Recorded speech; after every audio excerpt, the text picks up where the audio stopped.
देख रहे हैं CS न्यूज में हूं कमलेंद्र झा। ये खबरों की शुरुआत करें और सबसे पहले बात करें बिहार के उप मुख्यमंत्री सुशील कुमार मोदी और लोजपा संसदीय दल के अध्यक्ष चिराग पासवान की, जिन्होंने दरभंगा के बहादुरपुर प्रखंड के डिलाही में एक जनसभा को संबोधित किया। लोजपा संसदीय दल के अध्यक्ष सांसद चिराग पासवान और बिहार के उप मुख्यमंत्री सुशील कुमार मोदी ने दरभंगा लोकसभा निर्वाचन क्षेत्र के डिलाही में एक जनसभा को संबोधित किया। दरअसल ये लोग दरभंगा में बीजेपी प्रत्याशी गोपाल जी ठाकुर के समर्थन में यहां जनसभा को संबोधित करने आए थे, जहां इन लोगों ने ज्यादा से ज्यादा वोट देकर गोपाल जी ठाकुर को भारी बहुमत से विजयी बनाने की अपील की। बात करें यदि चिराग पासवान की, तो उन्होंने कहा जो मेरे पिता रामविलास पासवान चाहते हैं जो गोपाल जी ठाकुर यहां से जीतकर जल्दी दिल्ली पहुंचे। उधर दूसरी तरफ बिहार के उप मुख्यमंत्री सुशील कुमार मोदी ने कहा जो महागठबंधन की जो अभी स्थिति है उसमें कोई नेता तय नहीं है। लगता है जैसे सप्ताह के 7 दिन जो होते हैं उसमें 6 दिन अलग अलग पार्टी के प्रधानमंत्री होंगे और संडे को छुट्टी मनाई जाएगी। और हम लोग आपके पास अपने उम्मीदवार गोपाल जी ठाकुर के लिए वोट मांगने के लिए आए हैं। मित्रों, बिहार में तो मुझे कोई टक्कर ही दिखाई नहीं पड़ती है, कोई मुकाबला नहीं है। किसी ने एक नारा दिया, क्यों पड़े हो चक्कर में, कोई नहीं है टक्कर में। तो बिहार में तो जो महागठबंधन है वो मैदान में उतरने के पहले ही बिखर गया। दावा कर रहे थे कि महागठबंधन है, मायावती जी का पांव छूने गए थे लखनऊ, लेकिन मायावती जी ने नकार दिया। CPI CPM के साथ कोई समझौता नहीं हुआ, अलग अलग चुनाव लड़ रहे हैं। समाजवादी पार्टी अलग चुनाव लड़ रही है और अब तो राष्ट्रीय जनता दल में भी 2 फाड़ हो गया है। और आज सुप्रीमो के बड़े बेटे ने ऐलान कर दिया कि लालू राबड़ी मोर्चा जो है वही असली राष्ट्रीय जनता दल है, बाकी राष्ट्रीय जनता दल नकली है। तो मेरे मित्रों, ये तो मैदान में उतरने के पहले ही महागठबंधन में सिर्फ फुटबॉल चल रहा है। अभी मैं मधुबनी में था तो मैंने यही कहा कि अगर वो मधुबनी का उम्मीदवार नहीं तय कर सकते हैं तो प्रधानमंत्री का उम्मीदवार कैसे तय करेंगे। मेरे दरभंगा के मित्रों, कमजोर प्रधानमंत्री मत बनने दीजिए।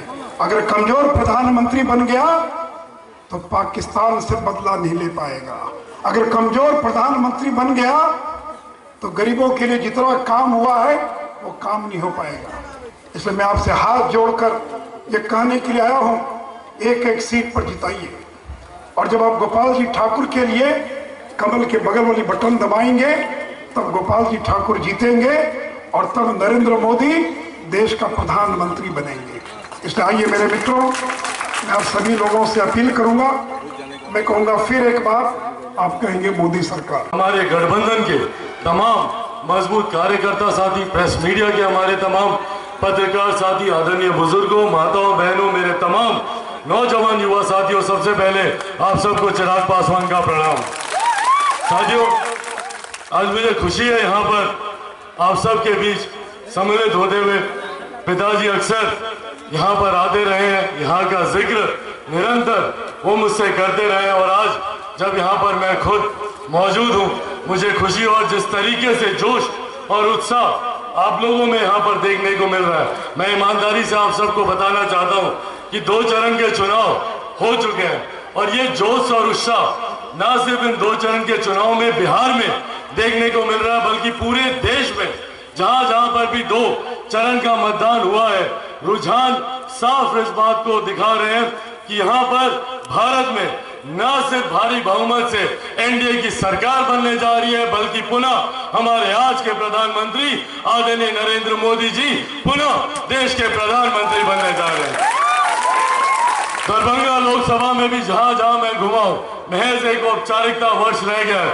गोपाल जी का सांसद बनना महज एक औपचारिकता है, पर यह आग्रह करने आज विशेष तौर पर यहाँ आप लोग के समक्ष में आया हूँ कि उन लोग की जीत का मार्जिन जितना ज्यादा होगा उतने मजबूत हमारे प्रधानमंत्री आदरणीय नरेंद्र मोदी जी बनेंगे। तो उनके जीत के मार्जिन को बढ़ाने की जिम्मेदारी हम सब पर आती है। और आज इस सभा के बाद मैं चाहूंगा कि आप सब अपने अपने विधानसभा में जब वापस जाएं, अपने अपने प्रगण में जब वापस जाएं, तो संभवतः वहां जाकर हर एक पंचायत, हर एक गांव, हर एक व्यक्ति से मिलकर इस बात का आग्रह उनसे करें कि कितना जरूरी है हमारे आज के प्रधानमंत्री आदरणीय नरेंद्र मोदी जी का पुनः देश का प्रधानमंत्री बनना। कितना जरूरी है भारत में पुनः एक ऐसी सरकार बने, एक ऐसी मजबूत सरकार बने और पुनः हमारे आज के प्रधानमंत्री आदरणीय नरेंद्र मोदी जी पुनः देश के एक ऐसे प्रधानमंत्री बने जिन्होंने गांव से लेकर हर उस वंचित वर्ग से लेकर हर उस असहाय व्यक्ति से लेकर देश की सुरक्षा, अंतरिक्ष की सुरक्षा तक जितने स्थान हो सकते हैं वहां पर भारत की मजबूत दावेदारी उन्होंने पेश की। यह चुनाव है, यह सामान्य चुनाव नहीं है, यह चुनाव देश की तकदीर बनाने का चुनाव है।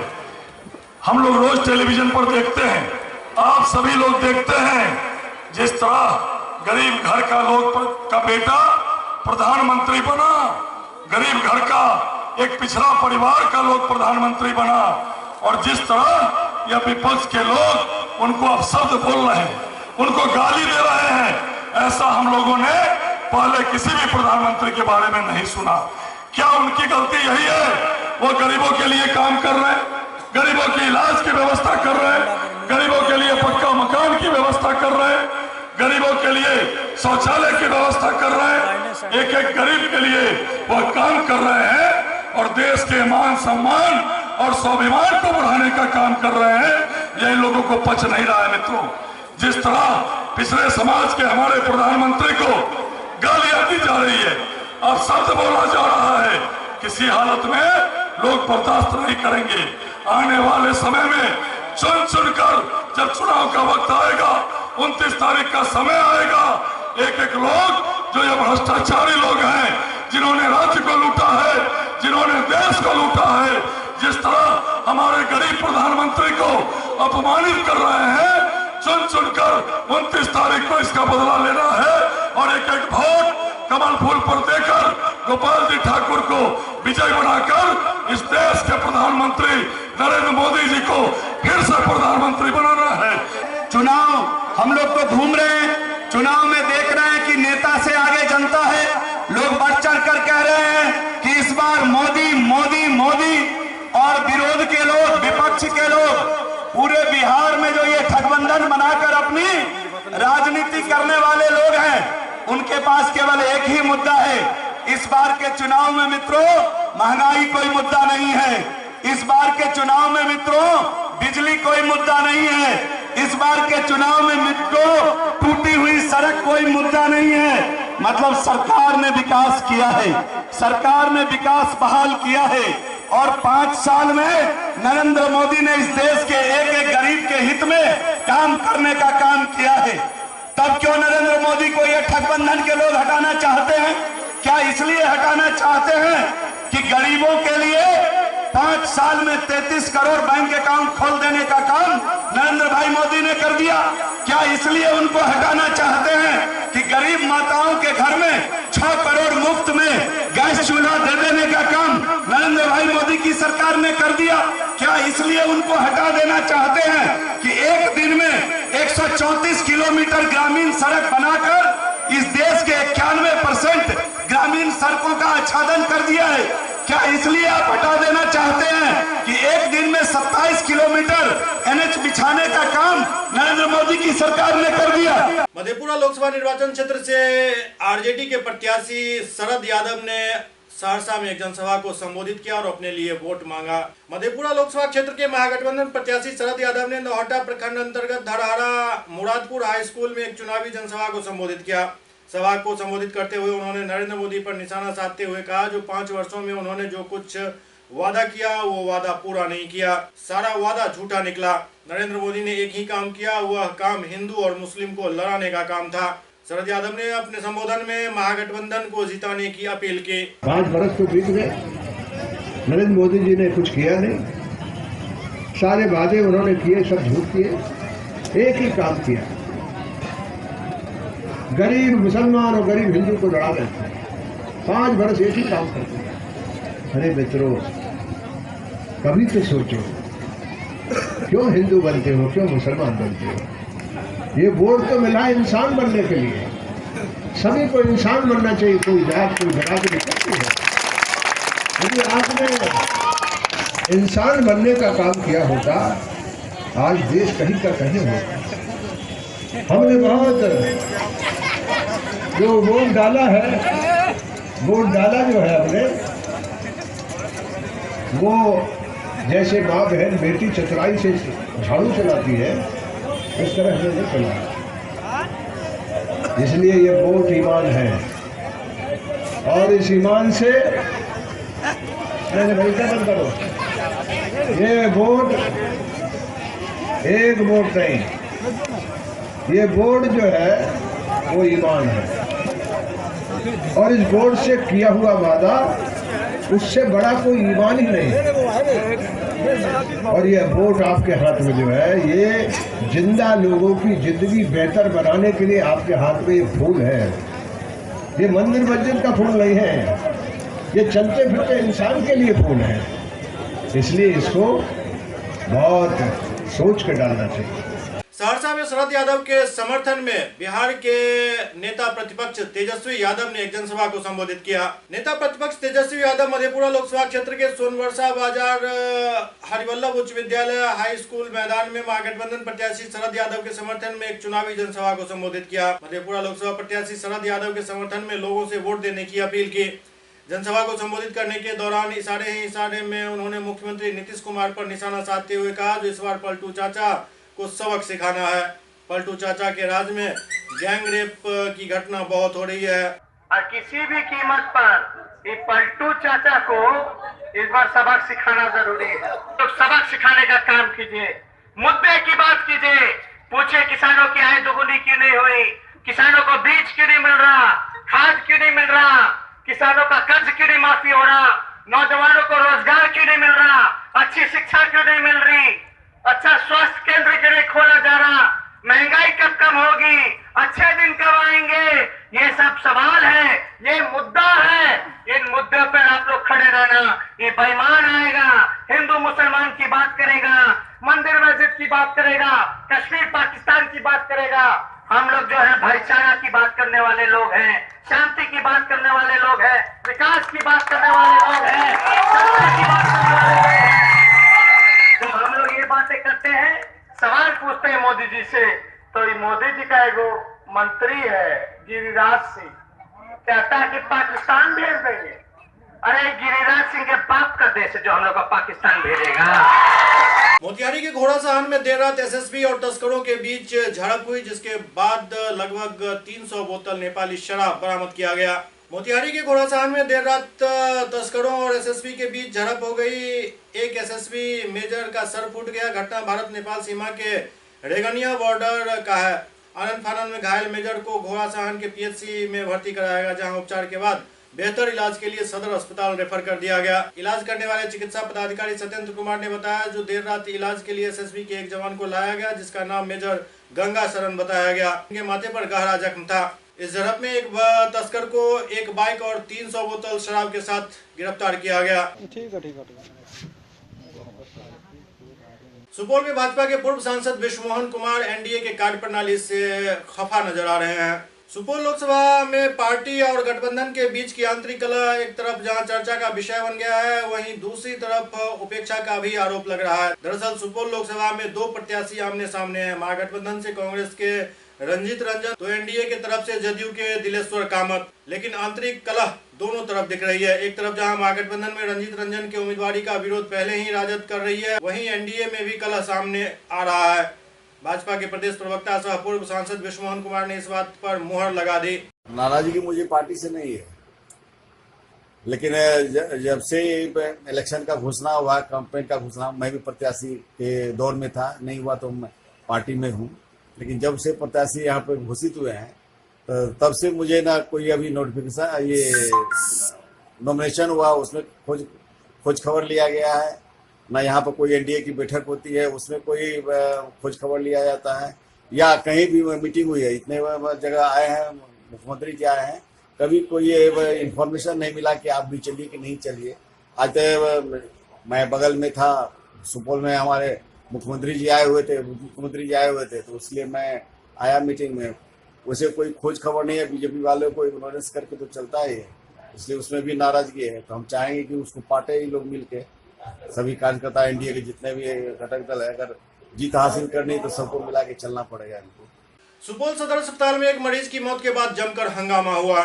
सुपौल सदर थाना के बसबिट्टी के रहने वाले एक वृद्ध को उनके परिजनों ने सीने में दर्द की शिकायत के बाद अस्पताल में भर्ती कराया गया, जहां डॉक्टरों द्वारा सुई देने के कुछ मिनट बाद ही मरीज की मौत हो गई, जिसके बाद गुस्साए परिजनों ने सदर अस्पताल के इमरजेंसी वार्ड में तोड़फोड़ शुरू कर दी। पुलिस को घटना की सूचना दी गई। एसडीओ कयूम अंसारी सीधे सदर अस्पताल पहुंच गए, जहां अपने गार्ड से वो मामला को शांत कराना चाह रहे थे, लेकिन परिजन ज्यादा उग्र थे। एसडीओ से भी धक्का मुक्की हुई। गनीमत रही कि सदर थाना की टीम और एसडीपीओ के पहुंचते ही लाठीचार्ज शुरू हुआ और एसडीओ वहां से सकुशल वापस आए।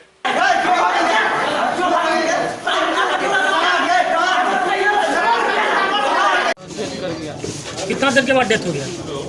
5 मिनट लगे। उसके बाद तोड़फोड़ भी आप लोग कर लिए? तोड़फोड़ कर किया हम। फिर क्या हुआ उसके बाद? तो सब लोग आया, मतलब बोलने लगा, प्रशासन आया, मारने लगा सब। आपके कौन है ये? पिताजी। सरकार एरिया हम रक्षा के लिया, जब सुइया दे को मार दिया, उनके प्रशासन आकर के हमको मार रहा है, तो हम क्या करेंगे? कौन यहाँ कोई है? हमरा अभी सरकार पर क्या आरोप लगा रहे हैं? सरकार ने उसको बहाल किया है, रखा हुआ है। किसको? प्रशासन को। डॉक्टर ने ठीक हुआ, हाँ डॉक्टर की गलती। तो सुइया दिया है डॉक्टर, मारा है प्रशासन।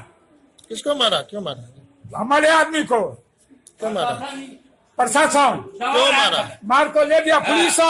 एक हमें सूचना दी कि हॉस्पिटल में तोड़फोड़ की जा रही है। जब हम लोग आए तो ये देखे कि एक मरीज है जो मृत पड़े हुए थे अपने बेड पर। जब परिजनों से बात हुई तो उन्होंने बताया कि डॉक्टर ने एक इंजेक्शन दे दिया है और उसे कुछ ही देर बाद इसका डेथ हो गया है। यानी परिजन का कहना है कि डॉक्टर की लापरवाही से हुई है। इस विषय में हम लोगों ने सिविल सर्जन से भी बात की, नर्सिस से भी बात की। उन्होंने जो दवा भी दी है उन्होंने भी मुझे दिखाया है। तो अब तो ये दवा किस तरह का था, कैसा था, तो जांच की भी सही एक्सपर्ट की जरूरत पड़ेगी। अभी तत्काल हम लोग बात कर रहे हैं परिजन से भी, तो जैसा अगर कहेंगे तो हम लोग इसको पोस्टमार्टम भी करा देंगे, जो सच है वो दिख जाएगा। नश्वर शर्मा, उनकी मृत्यु हो गई और यहाँ इलाजरत थे वो। परिजनों का कहना था कि ये डॉक्टर की लापरवाही से ऐसा हुआ है और ये इसी मुद्दे पे पूरी तरह से हंगामा करना शुरू किए, तोड़फोड़ करना शुरू किए। बाद में सिविल सर्जन साहब ने हमको और एसडीओ साहब को खबर किया। फिर हम लोग आए और हल्का बल प्रयोग करते हुए लोगों को शांत कराए हैं। अभी बिल्कुल स्थिति नियंत्रण में है। गिरफ्तारी 3 गिरफ्तारी हुई है। मुजफ्फरपुर में एक मतदाता जागरूकता रैली निकाली गई। बिहार इलेक्शन वॉच और सूर्या देवी मेमोरियल ट्रस्ट की तरफ से मतदाताओं को जागरूक करने के लिए एक जागरूकता रैली निकाली गई। रैली की शुरुआत खुदीराम बोस स्मारक से हुई, जो समाहरणालय तक गई। सब काम छोड़ दो, सबसे पहले वोट दो नारे के साथ ये मतदाता जागरूकता रैली निकाली गई। अच्छे को चुनो, सच्चे को चुनो, अच्छे को चुनो, सच्चे को चुनो, अच्छे को चुनो, सच्चे को चुनो, सारे काम छोड़ दो, सबसे पहले वोट दो। वाल्मीकि नगर टाइगर रिजर्व से भटके भालू ने कुछ लोगों को घायल कर दिया। वाल्मीकि नगर टाइगर रिजर्व से भटके भालू की चहलकदमी और आतंक से लोग दहशत में जी रहे हैं। वनवर्ती इलाकों सहित सरेह के लोग जान माल की सुरक्षा को लेकर काफी चिंतित हैं। बगहा एक प्रखंड के सिकटिया और सरेह में किसानों के ऊपर भालू ने हमला कर दिया, जिसमें 2 व्यक्ति बुरी तरह से घायल हो गए। शुक्रवार की दोपहर जानलेवा हमले में 3 लोग फिर से घायल बताए जा रहे हैं। वन विभाग की टीम भालू को पकड़ने का प्रयास कर रही है।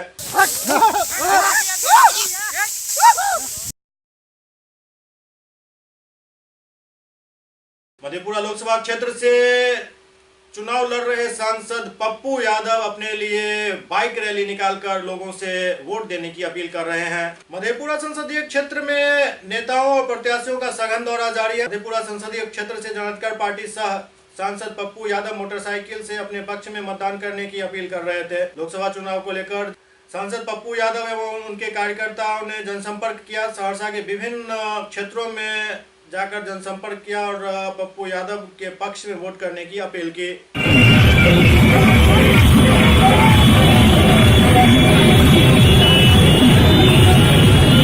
के छे एक्सीडेंट है क्या हर लोग को क्या लगे छे कि भाई पप्पू यादव को खबर नहीं भेला हर आदमी या कोई ककरो भाई ककरो बेटा ककरो माँ ककरो पिता कतो अस्पताल में पैसा के चलते बंधक भे जाए कतो पैसा के अभाव में इलाज नहीं तो क्या कहे भाई को पप्पू यादव के नंबर देवो हम खबर करबो क्यों हम ही से सबकी उम्मीद क्यों एक बिहार के किसी इलाके में बाढ़ आता हो तूफान आता हो शुरू हो जाता है फेसबुक पर सोशल साइट पर पप्पू यादव कहाँ है। सुपौल का लालपुर पंचायत उपेक्षा का दंश अभी तक झेल रहा है। सूबे में विकास की बयार बढ़ रही है पर छातापुर प्रखंड के लालगंज पंचायत के परियाही गांव में आज भी लोग चचरी के सहारे ही आवाजाही करने को बाध्य हैं। इसे जनप्रतिनिधियों की उपेक्षा कहें या कुछ और, चचरी देखकर बहुत से लोग वादा भी करते हैं लेकिन जीत जाने के बाद फिर लौट कर इधर नहीं आते हैं और ये लोग चचरी के सहारे ही अपनी जिंदगी बिता रहे हैं। परियाही गांव प्रखंड मुख्यालय से करीब 7 किलोमीटर दूर अवस्थित ये चचरी पुल सीधे सीधे भारतीय लोकतंत्र को चिढ़ा रहा है। थोड़ा बयान ले लीजिए इनका भी। बहुत प्रॉब्लम है, नदी है उसके बाद में चचाल पार होकर के हम लोगों को पार होना पड़ता है और पानी के टाइम में भादो महीना में बहुत पेशेंट को जैसे प्रॉब्लम हो जाता है तो खटिया पर जैसे पार करते हैं। हमारे लोग के साथ में बहुत सी परेशानी है, सरकार को इस ऊपर कोई ध्यान नहीं है। लोकसभा चुनाव है जी, लोकसभा चुनाव है, आपकी मांगे क्या रहेगी? जी हम लोगों को विकास चाहिए, पुल पुलिया चाहिए। हम लोगों को बहुत सा ऐसा कठिनाई झेलना पड़ता है। यहाँ के नेता जो है आते हैं समय में वोट मांग के चल जाते हैं, फिर जीत लिए फिर चले गए, उसके बाद फिर कहाँ कुछ होता है। लोकसभा का चुनाव है, आगे लोकसभा का चुनाव होने वाला है कि आप लोग क्या मांग रहेगी? सर हम लोग का एक ठो मांग है कि सड़क चाहिए, पेड़ा चाहिए, पुल चाहिए। नदी में पुल होना जरूरी है, पुल हम लोग को चाहिए। आप लोग कितने संख्या में इस साइड घर बना हुआ है? अभी कम से कम तो इसमें हजारों 2000 से ऊपर होगा, जो कि 2000 से ऊपर घर है यहाँ। सबसे ज्यादा दिक्कत तो स्कूली बच्चों को होती होगी। जी, क्या कुछ पढ़ने के लिए जब समस्या आता है, भादों के समय आता है, यहाँ जब बारिश के समय आता है, यहाँ पढ़ने के लिए कि खाने के लिए नहीं मिलता है कि चौक पर से कोई सामान भी खरीद के ले जाएं, बाजार से कोई सामान खरीद के ले जाएं, या कोई यहाँ मरीज हो जाता है कहीं इलाज कराने के लिए जाएं तो वो साधन से नहीं है कि उसे इलाज के लिए जाए। स्थानीय प्रतिनिधि जनप्रतिनिधि लोग क्या कुछ मदद नहीं कर पाते? जी, एक पैसा मदद नहीं करता है। भाजपा प्रदेश कार्यालय में बिहार के प्रभारी भूपेंद्र यादव ने एक संवाददाता सम्मेलन को संबोधित किया। भाजपा के प्रदेश कार्यालय के अटल बिहारी वाजपेयी सभागार में बिहार के भाजपा प्रभारी भूपेंद्र यादव और सांसद सीपी ठाकुर ने एक संवाददाता सम्मेलन को संबोधित करते हुए अपनी बात रखी। पार्टी सबकी पार्टी है, ऐसे पार्टी ठीक रहेगी तो पार्टी में कोई गड़बड़ नहीं हो, और जो हमारे मेंबर हैं उसको कोई तकलीफ नहीं, दोनों एस्पेक्ट देख करके हम लोगों ने सोचा कि इसको दूसरे स्तर पर इस चीज को वहाँ से देख करके कोई फैसला वहाँ होगा और उसमें हमारे जो यहाँ पे प्रभारी हैं ये भी रहे साथ और हमारे जो राष्ट्रीय अध्यक्ष हैं उनके पास जाके हम लोगों ने कहा कि इस पर विचार हो और विचार हुआ और सब लोगों की राय इसी तरह की राय थी कि कहीं कहीं भूल चूक हो गई है और उसको हम लोग सुधारेंगे और जो कभी कुछ हो गई है उसकी पूर्ति हम लोग करें। कई रास्ता उन्होंने बताया, इस तरह से करेंगे, इस तरह से करेंगे, इस तरह से कुछ जो प्रकाश हमारे जो प्रभारी हैं भूपेंद्र जी डालेंगे और पार्टी कैसे मजबूत रहे, कैसे पार्टी और सब लोग हमारे जो मेंबर हैं वो भी उनको भी खुश रहना है उनको, तभी तो सब काम ठीक रहेगा। ठाकुर जी, सतीदारा जी, सतीश दुबे जी, राकेश जी, संजय जी, हम लोग हमारी पार्टी के राष्ट्रीय अध्यक्ष माननीय अमित शाह जी से मिले हैं।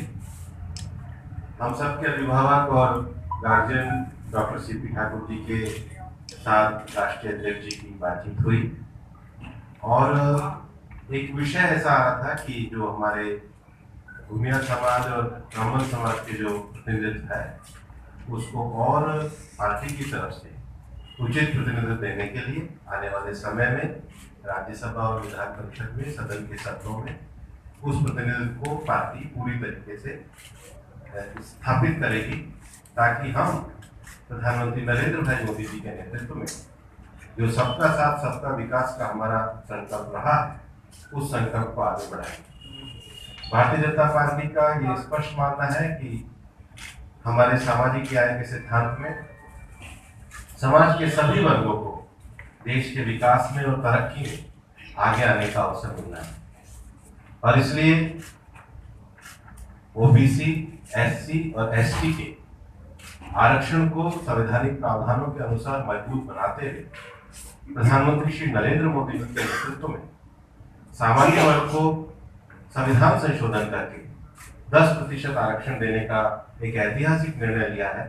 पार्टी ने उसका भी स्वागत किया है और समाज के सभी वर्गों को जो न्याय मिलना चाहिए उस न्याय की ओर हमने पहल करी। चुनाव में कई तरह के दल कई तरह का वादा करते हैं, लेकिन जो सामाजिक न्याय के प्रति प्रतिबद्धता प्रधानमंत्री श्री नरेंद्र मोदी जी के नेतृत्व में समाज के सभी वर्गों को और सामान्य वर्ग को भी जो 10% गरीब बच्चों के लिए जो शैक्षिक और नौकरी के क्षेत्र में आरक्षण देने का काम किया है, जो कहा है उसको करके भी दिखाया। देखिए, टिकट बांटने में पूरे सभी सामाजिक वर्गों का और समीकरणों का ध्यान रखा जाता है। जहां पर भी कहीं भी कोई कमी रह गई है हम उन सब विषयों को भी पूरा करते हैं। मैं ऐसा मानता हूं कि एक पूरे परिप्रेक्ष्य में हमने टिकट बांटी है और अब जो जो विषय बाकी भी बच गया उसको भी हम पूरा करेंगे क्योंकि हम सबका साथ सबके विकास में यकीन। भूपेंद्र जी, आप बहुत बड़े लीडर है बीजेपी के और आप बिहार में आके जातीय दलगत में फंस गए और यदुवंशी और रघुवंशियों का समावेश से आप बना के टिकट आपने बांट दिया। पर ये आरोप है जनता का कि आप और जदयू के प्रदेश अध्यक्ष रघुवंशी यदुवंशी बाकी जातों को आपने इग्नोर किया। अब आप क्यों इतना परेशान हैं? ऐसा नहीं है, मेरा आपसे कहना है। पहली बात तो मैं पार्टी के मिशन के लिए प्रतिबद्ध कार्यकर्ता हूँ। मेरे 50 वर्ष के राजनीतिक जीवन में 40 वर्ष मैंने विचारधारा की प्रतिबद्धता के लिए दिए हैं और मैं उस पार्टी से आता हूँ जिस पार्टी का जो मूल मंत्र है कि राष्ट्रवाद मेरे काम करने की प्रेरणा है, अंत्योदय हमारा जीवन का विचार दर्शन है और सुशासन देना हमारा मंत्र है। जहाँ तक टिकट वितरण का सवाल है, भारतीय जनता पार्टी, जनता दल यूनाइटेड और लोक जनशक्ति पार्टी के टिकट वितरण को अगर आप 40 सीटों को देखेंगे तो 40 सीटों में समाज के सभी वर्गों को पूरी तरीके से प्रतिनिधित्व दिया है। लेकिन जहां पर क्योंकि सीटें हमारे पास 40 सीमित थी, जहां पर कहीं और प्रतिनिधित्व की आवश्यकता है उसको भी हम सशक्त करेंगे। मैं आपसे विनम्रता से प्रार्थना करूंगा कि आप अपनी बात को जनता की बात ना कहें, जनता मेरे और मेरे जीवन को अच्छी तरह समझे। SCS न्यूज के इस अंक में अभी इतना ही। अगले अंक में फिर कुछ और समाचारों के साथ उपस्थित होंगे। तब तक आप देखते रहें SCS न्यूज। नमस्कार।